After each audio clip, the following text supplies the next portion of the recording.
Good morning, Dr. McCorn, faculty, staff, students, family, and friends. Welcome to Clinton College's first generation college celebration. My name is Elijah Rogers. I am a first gen college student majoring in biology. I'm excited to celebrate this day with our first gen students and our advocates. Later in the program, we will be introduced to our first gen panelists. The next voice you will hear will be Hector Garcia as he leads us in prayer.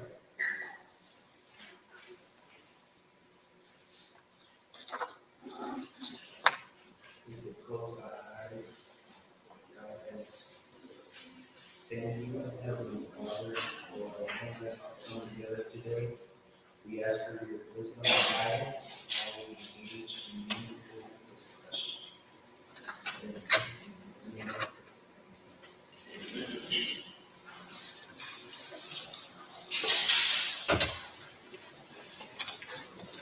Good afternoon, Clayton College family and friends. Welcome to First Gen College Celebration. My name is Angela Beckett, and I'm the Director of Student Support Services. And I just want to tell you a little bit of the reason why we celebrate the First Gen Celebration on November 8th. November 8th was selected as the date for the annual National First Generation College Celebration to honor the anniversary of the signing of the Higher Education Act of 1965. The Higher Education Act, also known as HEA, emerged out of President Lyndon B. Johnson's war on poverty. Much like other hallmark legislation of that era, such as the Civil Rights Act of 1964 and the Voting Rights Act of 1965, HEA was intended to help level a playing field that for too long had been made against Americans from minority and low-income backgrounds. In addition to creating federal grants and loan programs to help students finance their educations, the legislation made key investments in institutions of higher education. Additionally, HEA ushered in programs, particularly the federal TRIO programs, necessary for post-secondary access, retention, and completion for low-income potential first-generation college students.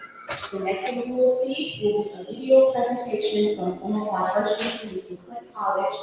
Our panelists are Patrice Berrios, Sabrina Davis, Tamaya Johnson-Charles, and Elijah Rogers. The television's on the side. I need it now.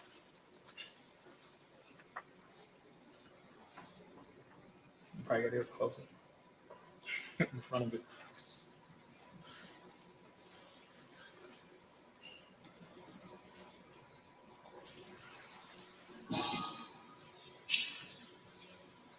Did it come up? I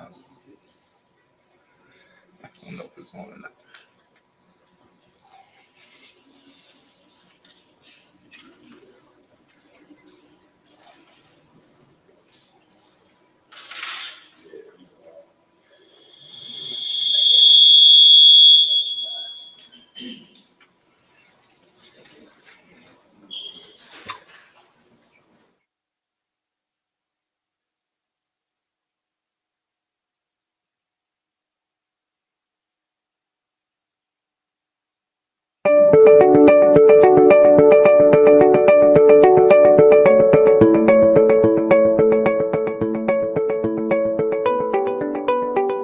All right, greetings everyone. Thank you so much for joining me today for this first gen group discussion. If you can start off by introducing yourselves.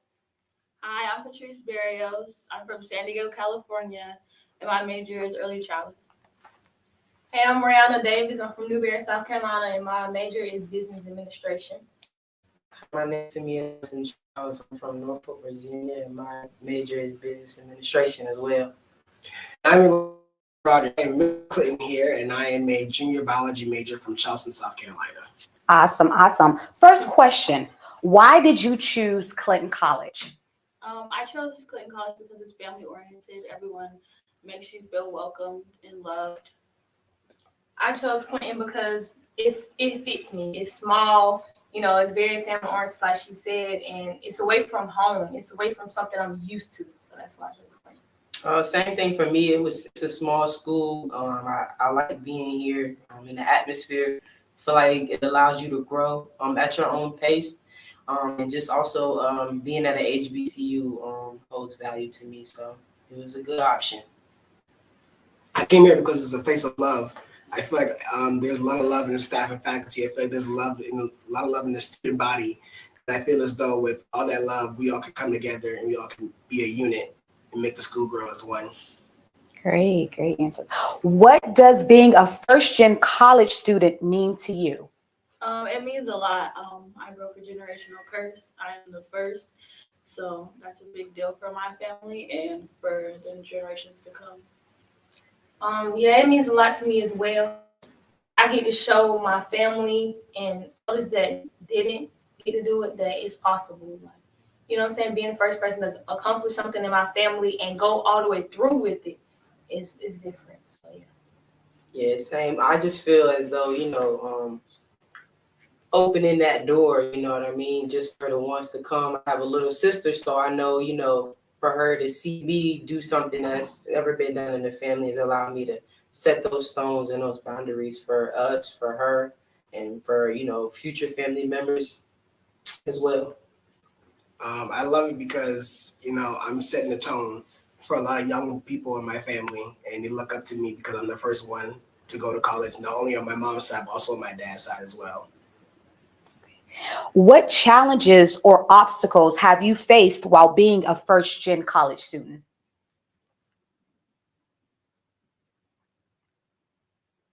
I would have to say it would have no book. Since you're the first, there's really no book on what to do or how to do or really the steps that you need to take. You're the first person I'm the first person in my family experiencing it. So I kind of had to come in here blindly, but kind of figure it out on my own as it goes and not be scared to take a chance and just try new things. I would definitely say a lot of pressure.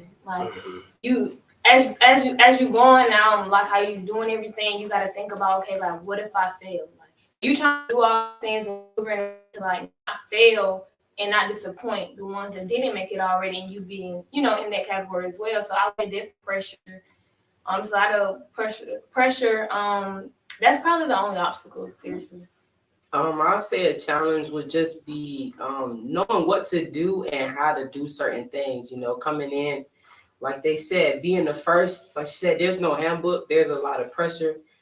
There's things that we haven't been conditioned to do in a certain way. So now we have to be conditioned to do things in a certain way that has been new. And with anything comes new bring challenges. So this is a new level for all of us. So of course we're going to have new challenges that we've never faced, our families never faced, or our peers have never faced. So we all got to come together to make that be what it is for us to be the first gen that we are. To piggyback what Ray said, pressure is real. We're being looked at by not only people younger than us, but people who are older than us to be like, let's see if they mess up or not. Let's see if they actually got it. Another, challenge is you're being the first one to leave home. You're the first one to leave home. You're the first one to actually go there and see the world. Then you come periodically. The people you like, how is it out there? How are you doing? How are you making it? You know what I mean? You want to tell them that, hey, it's hard work, but all you can tell them is you know what? I'm trying my best and I'm doing my best. What services or resources have been helpful to you on your college journey? I would have to say my first year, it was Trio. Trio played a big part. Just how they open doors for you. They listen to you. They mentor you. They'll help you with, life things in a way, but also school tutoring.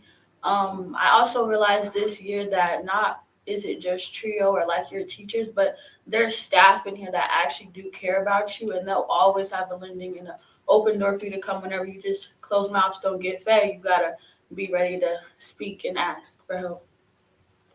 I would definitely say Trio, but it's not just Trio. It's not just, the staff. It's actually everyone plays a part. Okay, your students, your classmates, teammates, with sports anyway. The Trio staff and others around the school, they all play a piece in the puzzle. So I would definitely say that's been in the whole has been helpful and played parts, and just the mentoring. having someone that can guide you and lead you, you know, which way you need to go. And like the ones that already been there as far as graduating, getting degrees, you know, and now working here, pouring into us, those are the helpful ones as well. So I would definitely say Trio and the mentoring programs, a lot of doors been open coming from Trio. I'm a White House scholar, and it started from Trio. It started from the staff and the people that's working in Trio. So I'll definitely say Trio. Yeah, for me, coming Trio was new. I didn't really have any insight about it or what it was. So coming here, that was something that I helped. And like I said, just the camaraderie around here, you know, just being around certain people who've been in your position to actually be able to help you is different. And sometimes you don't really see that. And I also think just the environment that we're in as well, us being a smaller school allows for people to, so it allows for you to be more reluctant to ask the people that you need help or not being ashamed to ask for help. Like Tree said, a closed mouth doesn't get fed. So you have to be able and willing to actually ask for the help and know that it's there.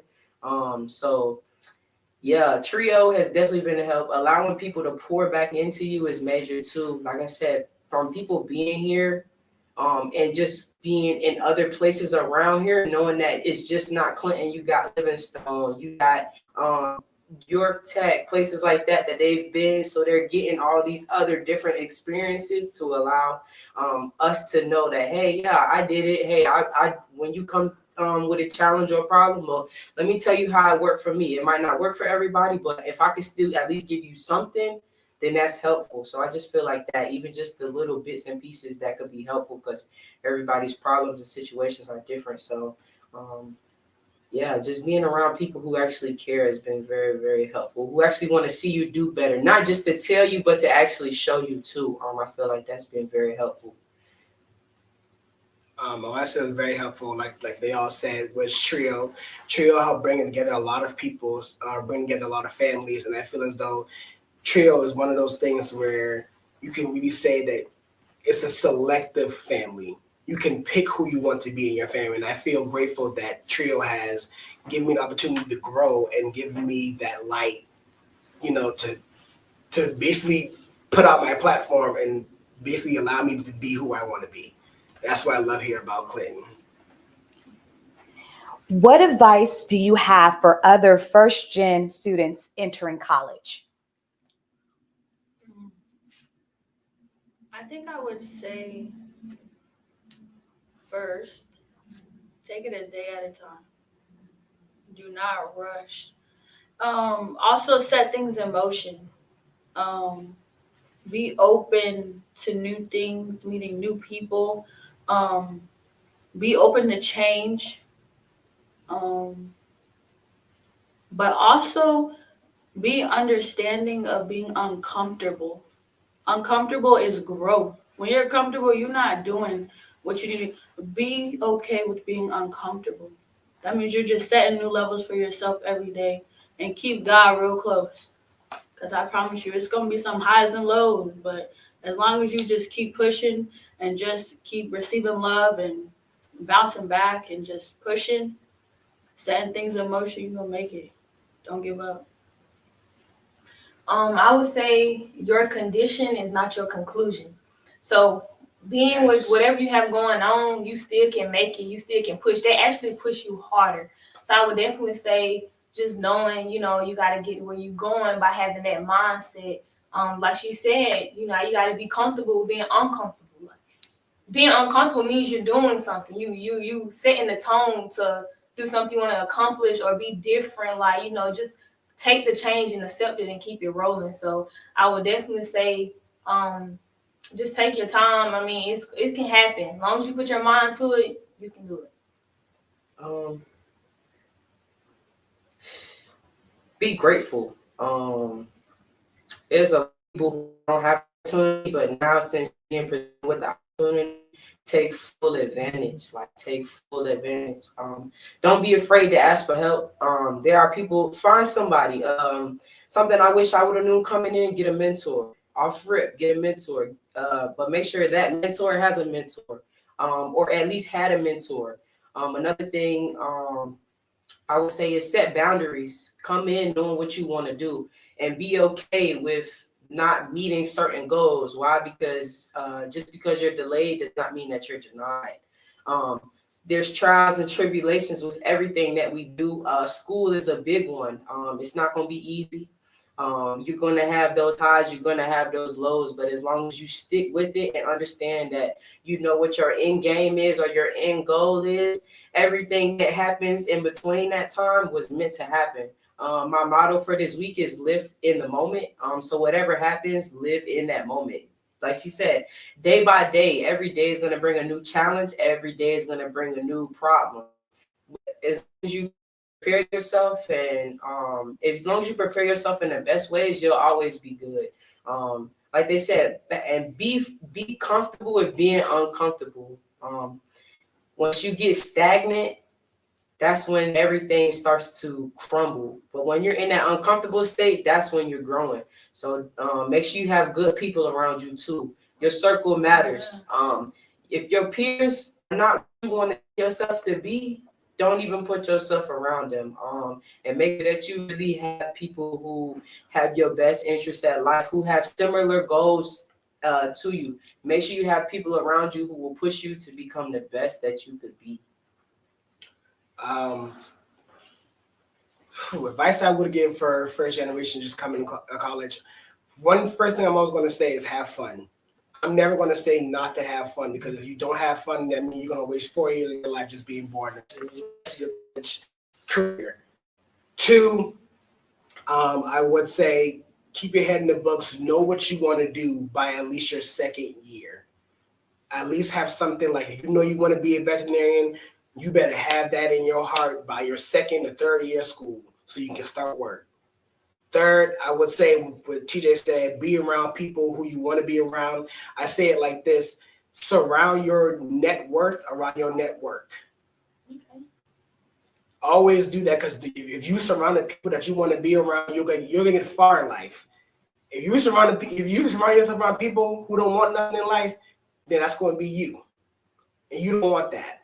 So that's my 3rd rule. My 4th rule is always keep God in your mind, keep God in your heart, and never let your light die out, ever. I do want to add something too, about the peer thing too. Always have somebody, at least 1 or 2 people in your group, and don't take it personal. Always have at least 1 or 2 people who you know you could be around that are above you, in a sense, higher than you, because they have a lot more knowledge and experience that's going to help you. And have those people who are in a field that you want to be in. Why? So you can piggyback off the things they do. Not necessarily mirror, but to pick pieces that you know could be helpful to you. Have people like that around you, at least 1 or 2. That creates a visual for you to know, do I want to do this? Do I not want to do this? Can I actually do this? Yeah, you can. Now you just have to find the little bits and pieces that's going to build you up to that picture. Thank you so much, First Gen Scholars.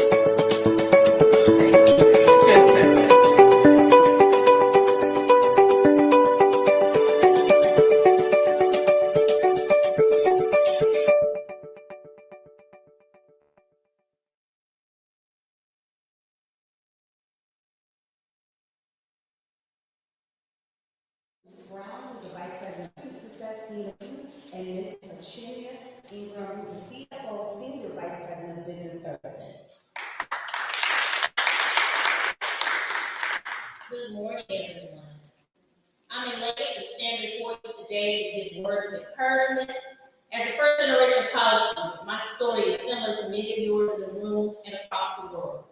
As a daughter of 2 high school dropouts, college was never mentioned in my home. I was never afforded the opportunity to meet with a advisor to discuss options after graduation. But God, through many challenges and obstacles that came my way, I am proud to say I'm a first-generation college graduate, the first doctor in my family, and the only person in my family that holds a high-ranking position such as vice president. So I leave you with an excerpt from the poem, Don't Quit. As things go wrong, as they sometimes will, when the road you're trudging seems all uphill, when the funds are low and the debts are high, when you want to smile but you have to sigh, when care is pressing you down a bit, rest you must, but don't quit. Thank you.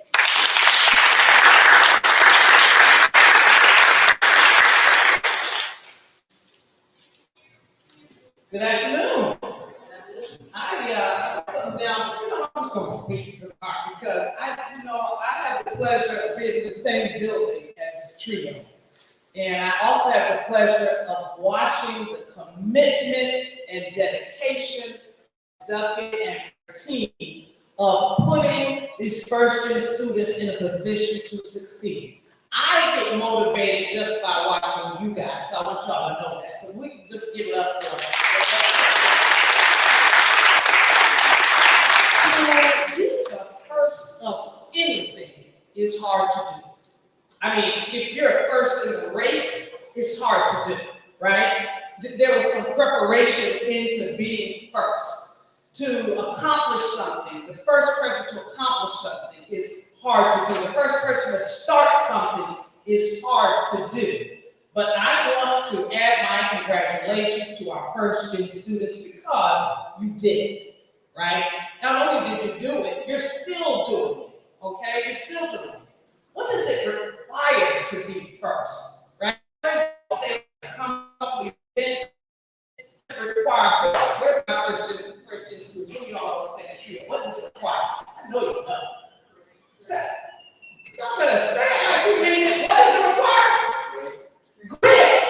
Yes. So I want to applaud you all on having grit, right? And if I'm not mistaken, grit stands for having what? Guts. Isn't guts the first one? Right? Doesn't it take guts to be the first at anything? Because it wasn't done. So first of all, congratulations on having guts, right? What's the second? What's the R? Oh, I know y'all will get the way y'all are today. Resilience. To be first means when you get knocked down, sometimes you look around and there's nobody else to pick you up but yourself. It's special being first. So I want to applaud you on resilience. The I, what's the I for? Integrity. What is it? Integrity, right? Like you said, sometimes you look back, there's no one giving you a blueprint. So how important is integrity when you don't get off course and maintain being true to yourself? So congratulations on having integrity. What's the T for? Tenacity. Oh my goodness, right? It is so easy to give up when you're doing something by yourself. One of the hardest things to do is motivate yourself, right? It's a gospel song that talks about encourage yourself. So congratulations on having tenacity. So again, I want to say congratulations on your path. Don't give up. Keep moving forward. Keep being an example for excellence without excuse. Keep being a beacon of light and keep being a trailblazer.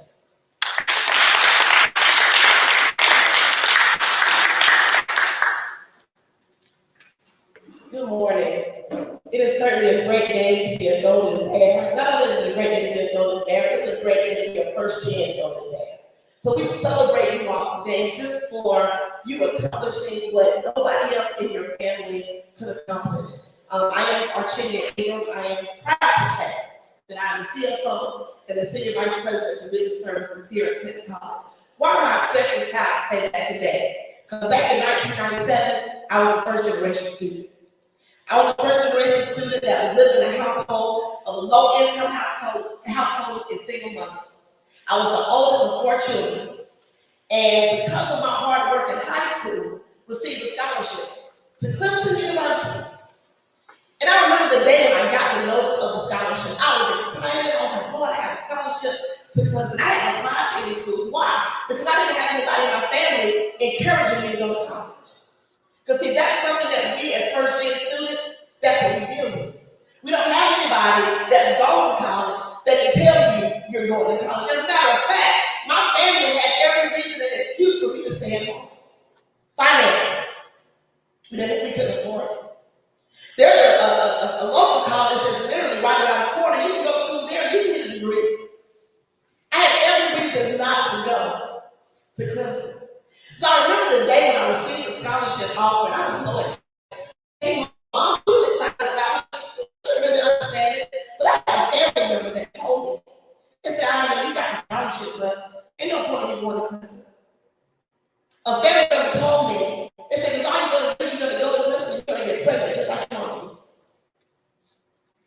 first generation, because they didn't understand the opportunity that I had.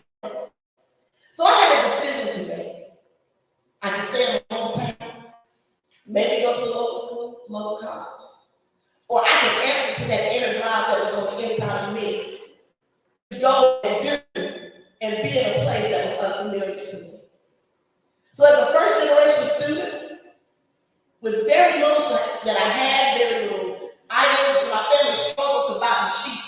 They struggled to buy the food. They struggled to even get the gas to drive me to Clemson. But we hopped in the car, and they drove me to this huge university from a small town called Heath Springs, South Carolina. And my mom and my stepdad, they dropped me off. And I'll never forget the day. They left me standing outside of Lever Hall with a big jar of pickles, because Angel loves pickles. And I remember standing there, and when they pulled off, as a first generation student, I had this whole world around me, and I had a decision to make. Either I win or I lose. It was nothing nobody told me. It was nothing no one said to me. It was a decision that I made. So I walked in that door, didn't know anybody, didn't know what to do. But I knew that there was a drive inside of me that was going to make the very thing that my family members said about me a lie. He said that I wouldn't graduate. He said, as a matter of fact, you'll be home in the first year. We ain't worried about it. First year went by, I succeeded. Second year went by, I succeeded. Third year, my stepfather was diagnosed with cancer. Again, he had every reason to go home. He was dying. They needed help financially. But I knew if I stuck to it, that what I do in the long run could be far more beneficial than what I do in that moment. So I stayed, and I stuck with it. Cried many nights, went to quit many nights. Had family members again tell me every reason possible to transfer back home. First generation, I had to fight through it. Not only did I succeed at Clemson, I graduated with honor. Nothing nobody gave me, I earned it. First generation.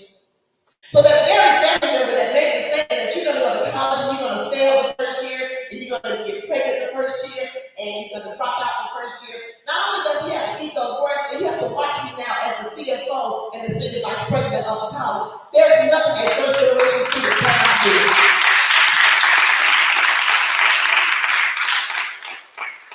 So I want to say to every first gen student that's in this room today that may be watching via social media, it really doesn't matter how you begin. It just matters how you end. If you keep riding, if you keep pushing, if you keep going, and you keep driving, there's nothing that you cannot accomplish. From first gen to first gen is in you. You have what it takes. You have the tenacity. You have the guts. You have the resilience. You have the grit to get it done. And you have dynamic people like Trio that's here to support you. The reason there's a Trio in the world is because there are first gen students that need that support system to say you can do it. So today I had other things I needed to do, have another place I need to be, other things I need to take care of. But being here in this moment was important to me. To have this very opportunity to look at each one of you to simply say, you can do it. You can make it, you will graduate, and not only that, but you will succeed. See, I didn't really have anybody telling me that when I was in school. I had to know it for myself. So regardless of what I say to you today, every day you get up that inner drive that allows you to get here, pull on that inner drive to push you every day, even when you want to give up. See, this is first gen to first gen talk here, because we know what we feel from day to day. We know the things that are happening at home, and we know every reason we have to go home to help financially, or to help our moms, or our dads, or to help take care of our siblings. But you have every reason to stay here to succeed. So congratulations to you, first gen. We celebrate you, first gen. We honor you today for the simple fact that you are here. And there's no good thing that God will withhold from them, from those who love him. And I know that you all love him and he loves you, and there's nothing you can't accomplish. Trio, great job to you all today. Thank you for the work that you do. A lot of you may not know, I started my career here at Clinton as an academic learning sessions in Trio. My first day at Clinton was the first day of the Trio grant here at the college. And I received that job because I was a first year. Because they understood that I knew the challenges of a first generation student. That's what opened the door for me here at Clinton College. And today, I stand not only as a college graduate, but I have the opportunity to lead the very institution that's educating and guiding you. There's nothing you can't accomplish.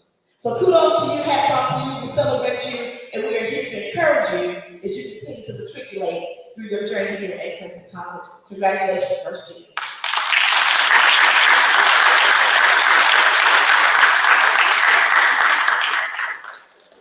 We want to thank our administrative cabinet for those words of encouragement. We appreciate you all.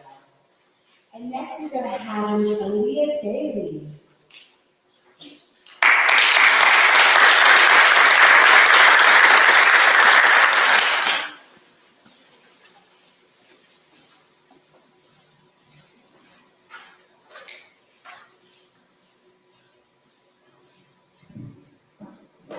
So we being a little close to y'all.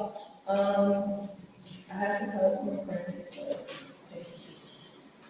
Scholarly vengeance. The knowledge spread out these rooms like dust unswept by industrial rooms.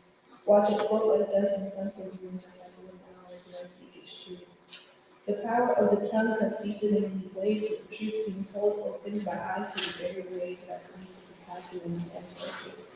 And the knowledge they seek, and they have no broken answers.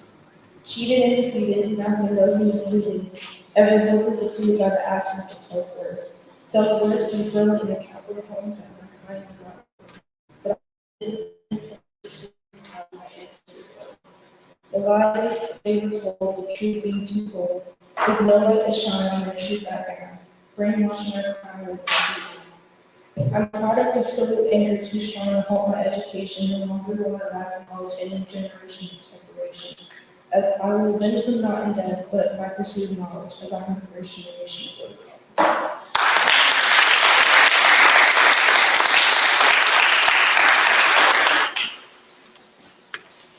Thank you so much, Ms. Daly, one of our freshman scholars. All right, now I will introduce our moderator for the cannabis discussion, Ms. Talia Vincent.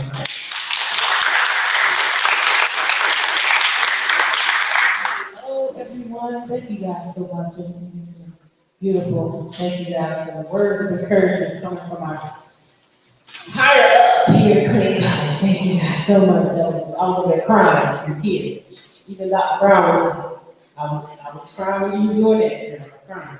Okay, so first off, y'all know who I am. I'm Ms. Vincent. I'm going to introduce the panel. So, actually, I'm going to do that. So, if you guys can give me your name, your age, I'm sorry. I mean, you can't do it. I'm sorry. Your name, who you are, where you're from, major of classification, and if you are already a graduate, starting with Mr. Bob.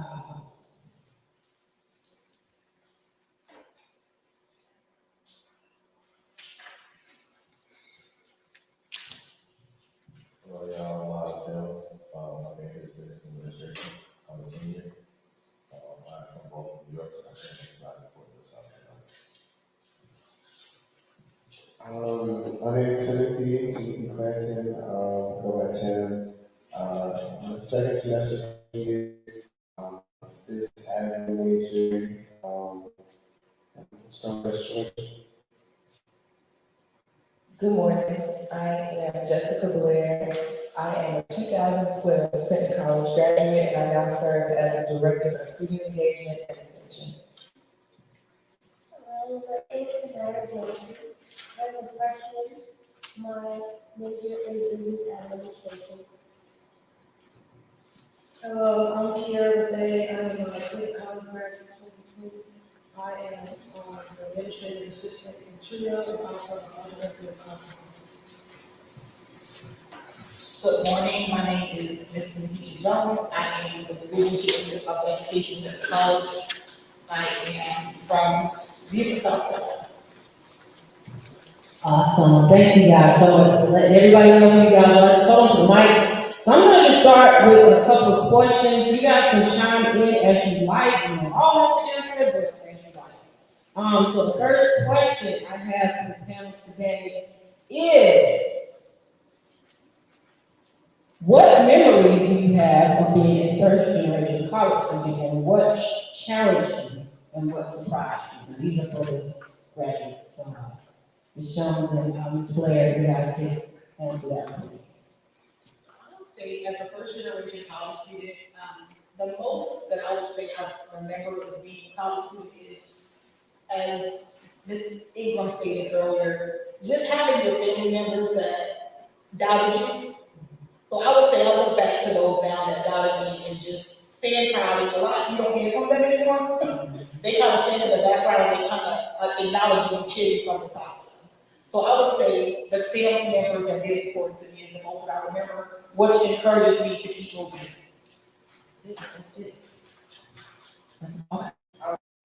So next question I have would be for Eli. What helped you the most your first year of college, and what about the following years, if you're a sophomore, junior, or senior, that helped you the most? Well, I think that definitely helped me the most was trio. Trio is the reason I got here in the first place, and the trio programs at high school, and it wasn't for myself, but it's for my kind of people I was here. Woo, shout out to Trio. Anybody else for that one? Yeah, one thing that's helped me a lot is very disciplined. And I mean, self-discipline, everybody has it, because the fun things, you do what you want to and you keep on doing that. It's just, there's fun discipline and not so fun discipline. So just remind myself every time we can.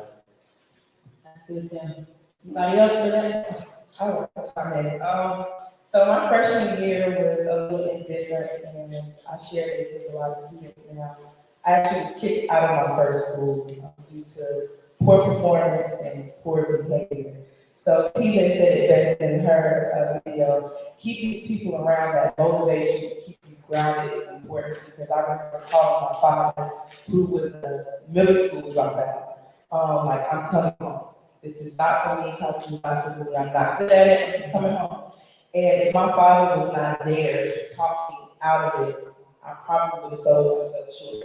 I still remember like it was yesterday. I was crying, I was like, the world was crashing down. But what helped me recover from that is wanting to prove people wrong. My grades were so bad, like I cannot let people down. I can't let myself down. I've blown a $33,000 scholarship. I have to redeem myself. So when I transitioned to my sophomore year, which was here at Clinton, I began studying, I began getting tutoring, I utilized my resources. I didn't know that I was a trio student because they told me I didn't qualify, but now I should have been in, now that I know. But I came over and I started getting help. I wasn't even in trio and I got help. So my main message to you guys is utilize your resources and keep people around you that when you're having a bad day, they can talk you back up. Don't have people around you who, when you get down against them, they get you down even more. Keep a good group of family members, friends, and associates around you. You'll be okay. That is awesome. Thank you so much. Is there anybody else want to chime in on that question? No? And I'm gonna follow up with this question, so I'm glad Ms. Blair mentioned resources. What resources are available to the students, or were available to the students at the schools you guys attended? For the graduates.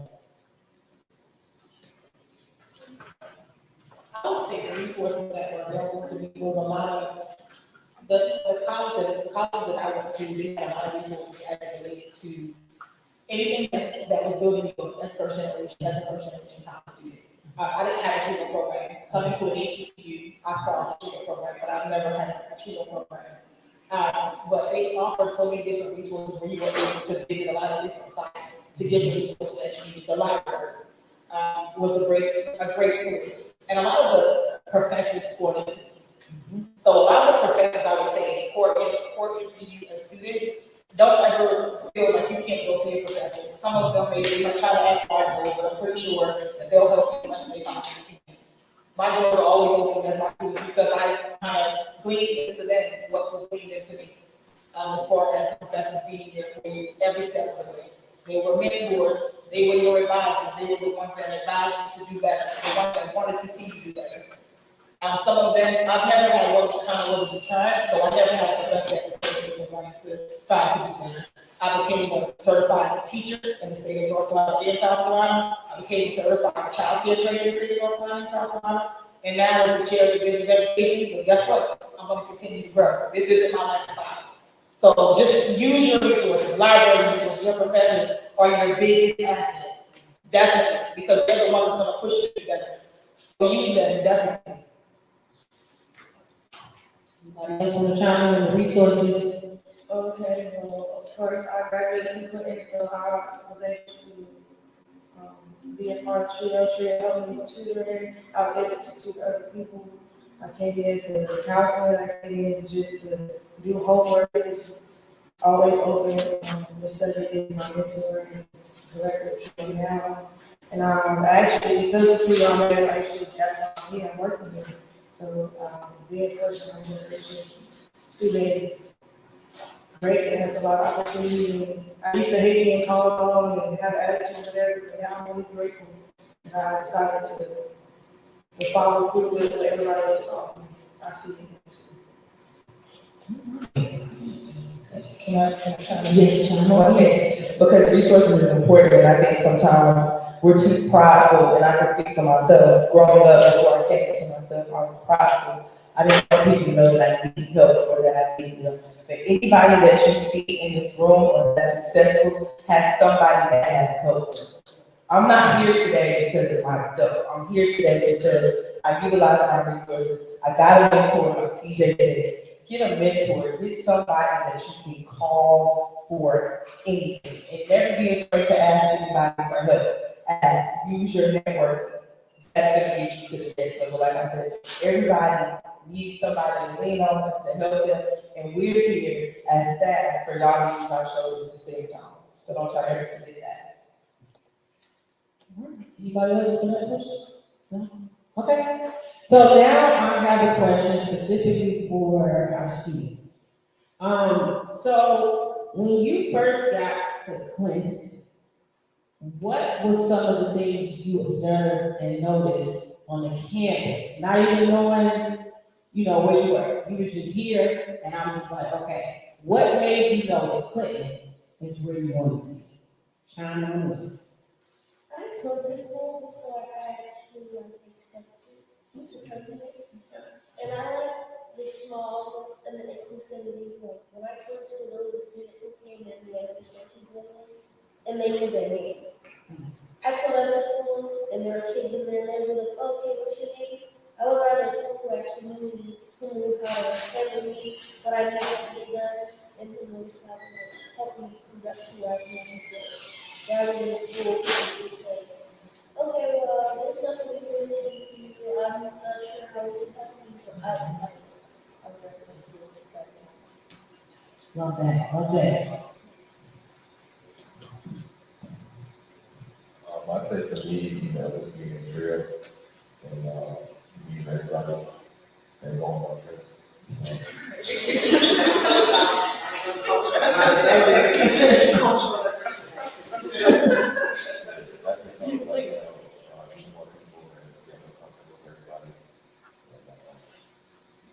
Also, I think it's working at first.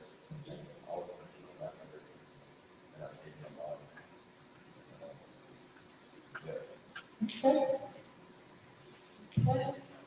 yeah, sure. So, when I got here,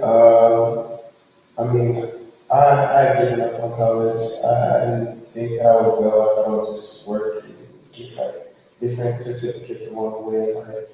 But it was just something about how close knit it was. Like what Samara was saying, everybody knows each other's name. It's like a family environment here, and that just really drew me in. Because I don't want to just be another number to an administrator. Dr. Brown knows my name. Others knows my name. Everybody knows my name, and I love it. It's great. It's a great feeling. Not only am I doing it in school, but my administrators are constantly, I see them every day. I remember that. It's awesome. It makes me want to keep going. So, yeah. Awesome. Awesome. Thank you guys. Thank you guys. Okay, so I have another question that I want to ask the alumni of Post Graduates. What do you know now that you wish you would have known then? What do you know now that you wish you would have known then?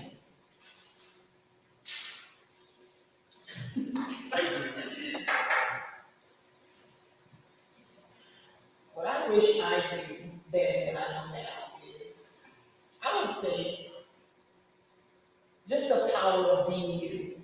Like, I wish that I knew who I was back then, like I know who I am now. And over time, you change as a person, as individuals, we all change over time. Maybe our age, or maybe it's just places that we see ourselves going. So I would say, I wish I knew how to be me now and opposed to then. I wish I knew then that I could be this person today. Because I don't sit in front of you as this person that was confident back then. I dropped out of 2 schools, and I tell my students this all the time. I moved in the middle of the night. I just packed my car up and just left. And I also tried to go back home and go back to school as well, and that didn't work.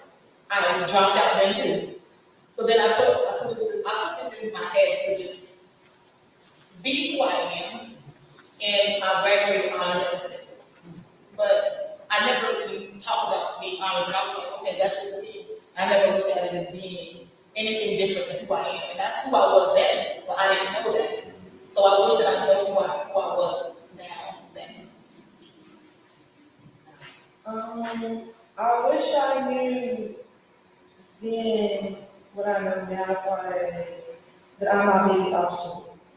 Like it's always gonna be me that stops me if I don't do it, or if I'm too scared, like you have to put yourself out there without like being standoffish or not saying anything, or no, you can't do that. Like, and I have to believe in me every step of the way, and I want everybody else to feel that way too. Like at the end of the day, it's you. You have to go out here and put yourself out there. You have to have a positive attitude. You have to put your best foot forward. Like, it's only you that's gonna stop you. Nobody else can.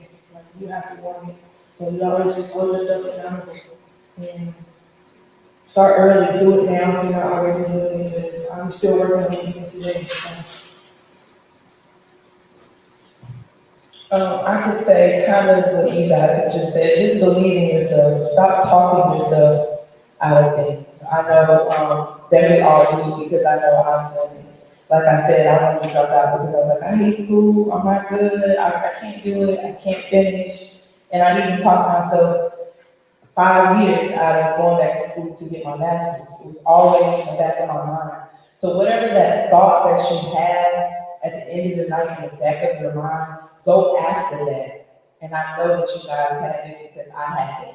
And when I took the leap of faith, thanks to Ms. Duffy, who would not leave me alone about doing my financial aid, I decided to go back and talk to Dr. Brown as well. I decided to take the leap of faith, working full time, going online. That was different for me. I'm like, I have to be in front of a teacher. I'm not going to be successful with being online. And now I'm the first one in my family to obtain a master's degree. So never tell yourself what you cannot do. And I mean that. Like, I sat on the same seat. Never tell yourself what you cannot do. I promise you. Whatever you think you cannot do, it's the opposite. You can definitely do it. So just believe in yourself. And like I said, like, keep reiterating that. Keep people around you who can speak life and positivity until you are having those doubtful moments. Powerful, powerful. Thank you guys so much. Next question, and I have one more after this. This is for my students.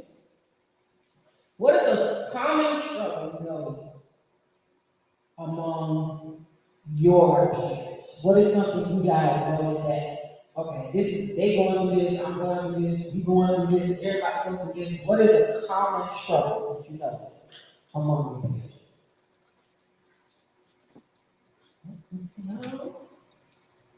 I'd say like a common struggle I know is my peers is not asking for help. A lot of times we're like, we're not asking a lot. What to say. I feel like, she raised me like good, thanks for me for help.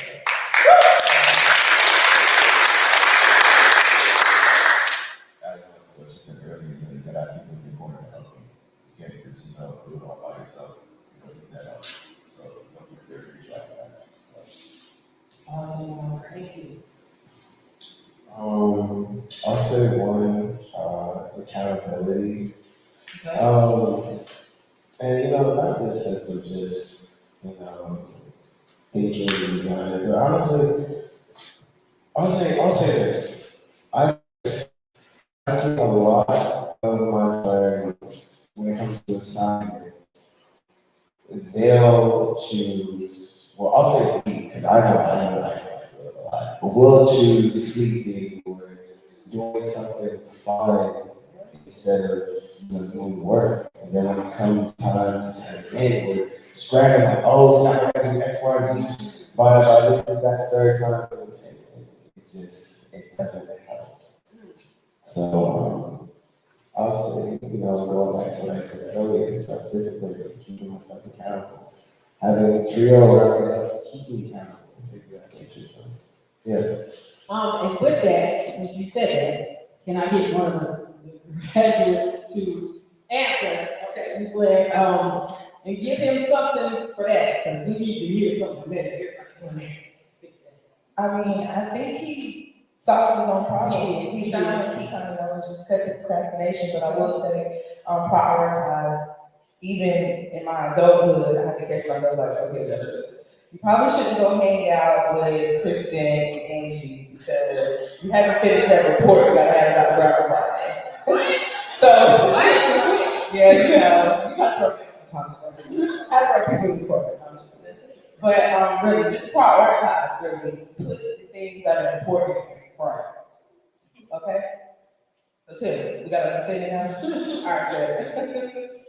I'm definitely gonna speak on that. Yes. That is a professor, because yesterday I had a really good day. My morning did not start out well at all yesterday. When I gave a project in week 4, that was doing week 14, one of my students walked up to me and said, I don't know what my project is about. When it was on the board since week 4, and we went over it every week since week 4. Even showed examples and pulled it up as a PowerPoint slide in the class on 3 or 4 occasions. And someone walked up to me and said, as soon as I walked on campus yesterday, as soon as I stepped out of my car, walking in front of the CAT, one of my students said, I don't know what our project is about. It's due today. Wow. So definitely time management, being proactive, persevering, and getting your work done is the most important aspect of college. First generation or not. Get your work done first.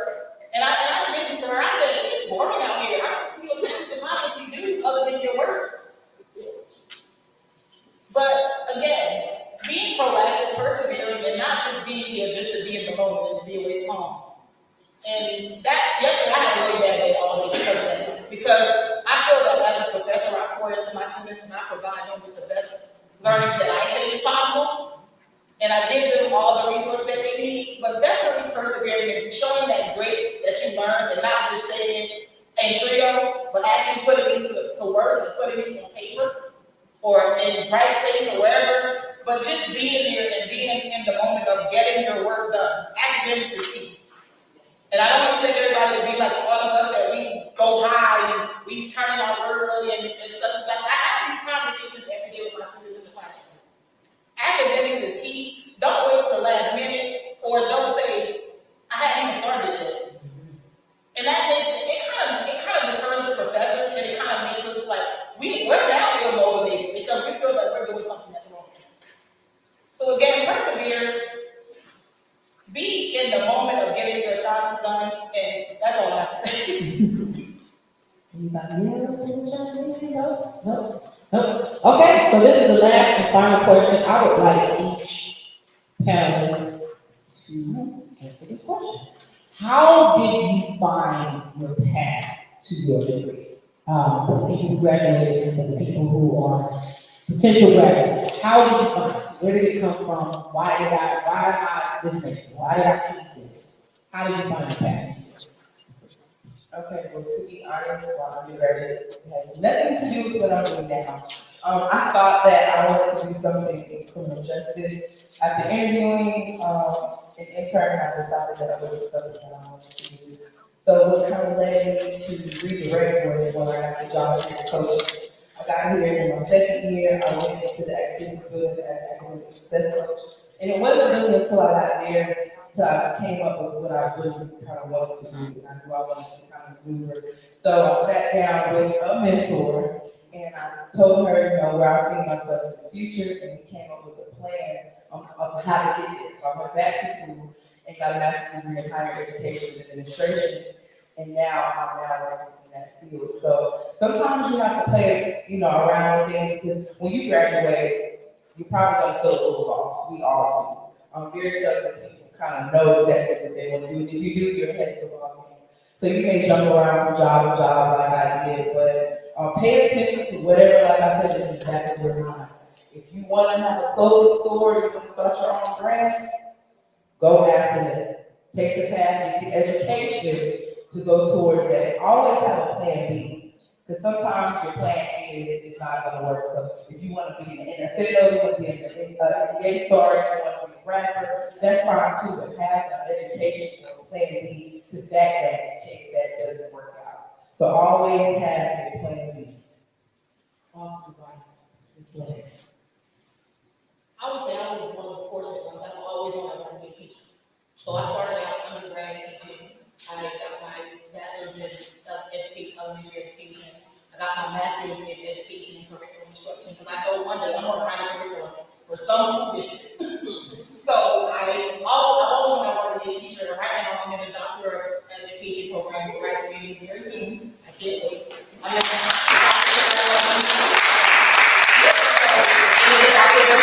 always wanted to be an educator. And when I came to Clinton College, before I left my current job as a teacher in Charlotte Mecklenburg schools, they told me, "Oh, not just let anyone come.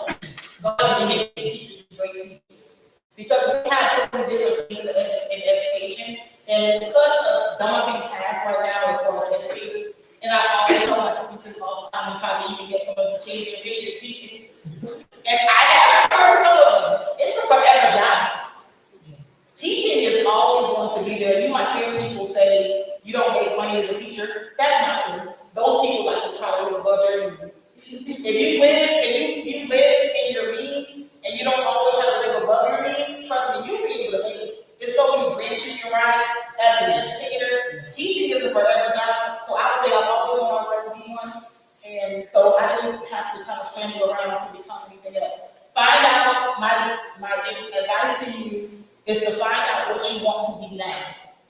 Because you don't want to waste years and just have a paper on the wall and having it as a doorstep. Definitely know what you want to do. And a lot of times I ask my students, like, what is your major? What are you going to do with that after graduation? You have to know what you want to do. It's not, everyone, they don't know what you want to do, especially being as young as you are, because I didn't know at your age. But I always wanted to be a teacher, so what I did was I started out in the field, and I continued in the field by, like I said, professors pouring into me and giving me advice and mentoring me, so I just stayed in the field. Don't let people ever deter you and say, teach, there's no money in education, they don't pay you. They do. Just don't try to live above your means, is all I have to say. Anybody else for that question? I can definitely say with my major is very common as a administration, but my minor is supposed to be accounting. So like with that, it's going to be, there's always going to be rich people in the world, but I can't live.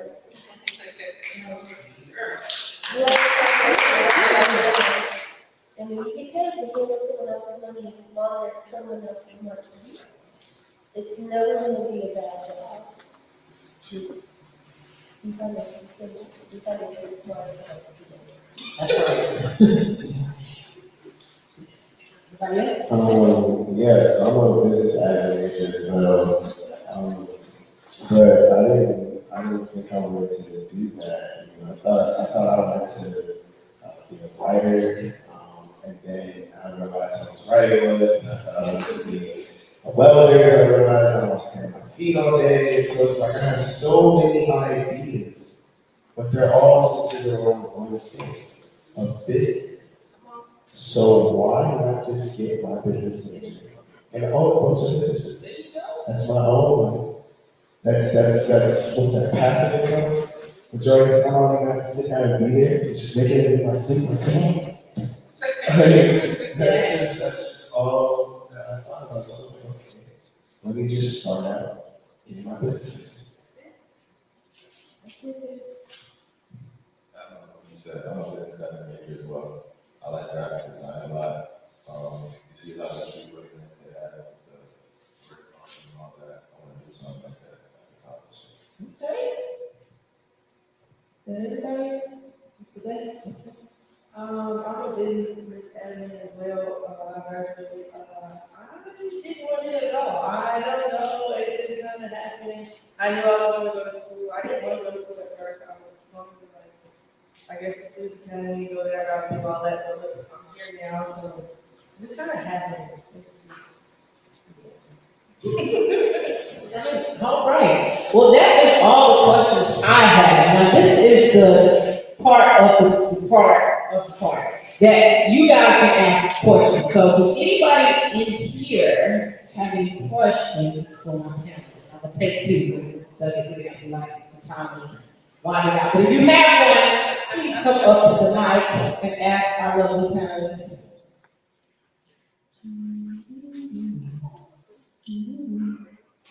Anybody? Did I ask all the questions? Did they answer all the questions? Okay. Well, thank you guys so much. I just want to have the panel set up, please. I just want y'all to give them a round of applause for just taking time out today to be a part of our first generation celebration. Thank you guys also for coming. Thank you guys for all your lovely responses. Can't wait to see you guys graduate. All right, so I'm gonna give it back to the hands of Ms. Duckett, and I guess you guys will take the seat and we will continue. Thank you so much, Ms. Duckett, for your honoring the group discussion and this discussion. Thank you so much again, panelists. We appreciate your time. And I'm going to call Dr. Brown back to give closing remarks and pray.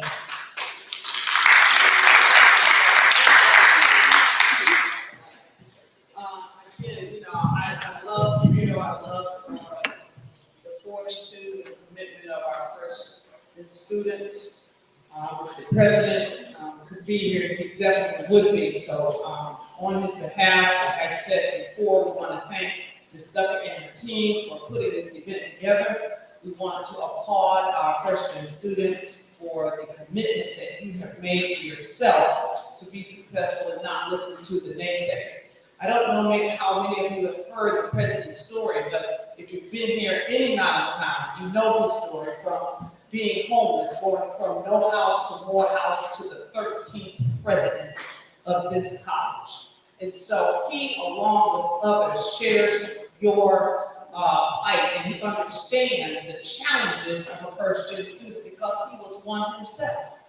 And I love hearing your story. I never get tired of hearing it because it amazes me how you can go from, again, being homeless to college to being a college president. And when he says homeless, really his mom struggled with a lot of different things. He literally had no one to encourage him to say, go to college, right? And so, the story, he's also the president. And so, I would, if he was here, he probably would talk about one of his scriptures, one of his favorite scriptures. We talk about you can do all things through Christ, right? You can do all things. It doesn't say some things, it doesn't say a few things, it doesn't say easy things, all things, right? So basically, all the things that you have talked about, being disciplined, picking mentors, being focused, knowing what you want to do, having a plan, all things are possible. You have to meet God halfway, right? Because you have to have a willing spirit to do those things. You have to have a willing spirit. But I know if he was here, he would be so proud of each and every one of you. He would say, keep getting up every morning, keep putting your foot in front of the other, one foot in front of the other, and keep God first, all right? So if we could bow our heads, we're going to close out in prayer. Dear Heavenly Father, thank you for your presence in this place today. Thank you for putting the spirit of perseverance in every single student and every single administrator here. We ask that you continue to be with us on this journey. We ask that you continue to give us the spirit to keep going. keep giving us a spirit of grit. We know that through you, all things are possible. And as we leave this place, we ask you to give us continued wisdom, guidance, courage, and faith. Amen. Amen. And before we conclude everything, I just want to tell everyone, thank you for the integral part in putting all of this together. The First Year Celebration Committee, Ms. Benson, Ms. James, Professor Jones, Ms. Brown, Ms. Claire, Ms. Elkins, and Ms. Buffet. I want to thank you all for having that. Also, everybody that came today, we want to thank you. We want to thank Mr. Kent. We want to thank Latin Food Services. We will have a luncheon after the program, so if you want to head to the cafeteria, we're going to break the bread together. Also, there are some wonderful first generation goodies in the back, so make sure you sign the banner. Also, Ms. Elkins, did you want to come? We have a raffle, we gave out some raffles, so I would let Ms. Elkins come up here. Go Bears!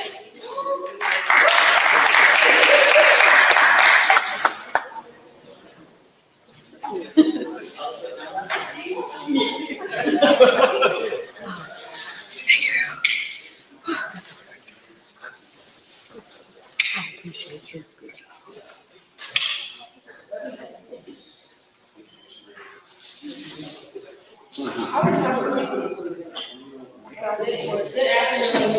We have 5 tickets, 5 gift cards to give and everything, like Walmart's $10. And then we'll have another raffle in the cafeteria, I guess in about 30 minutes, for another 5 people to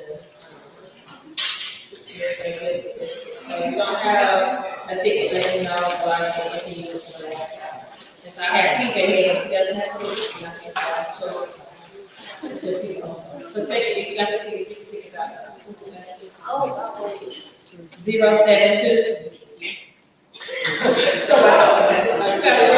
got Marquita. All right, Marquita won. So y'all can join them on the ticket.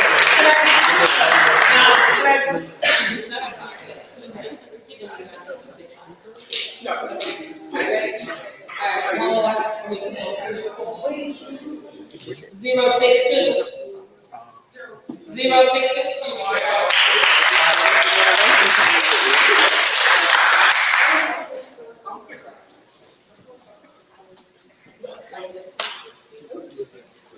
Zero 63.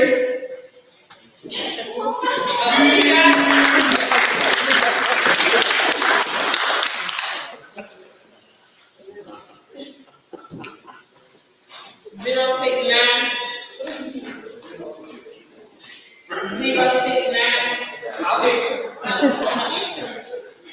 We lost it. I think that was my team. My old team. Where's that? 070.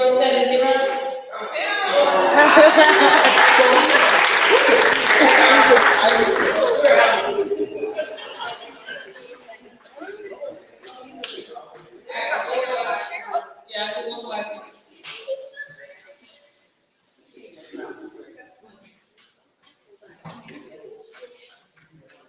068.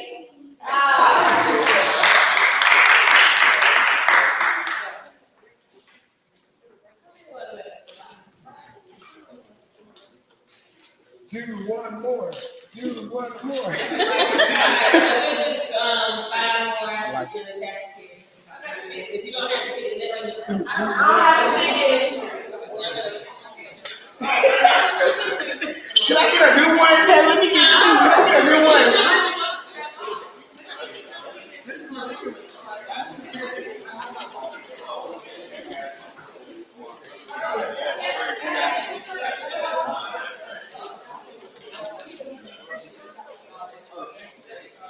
Anything for you, sir? Yeah,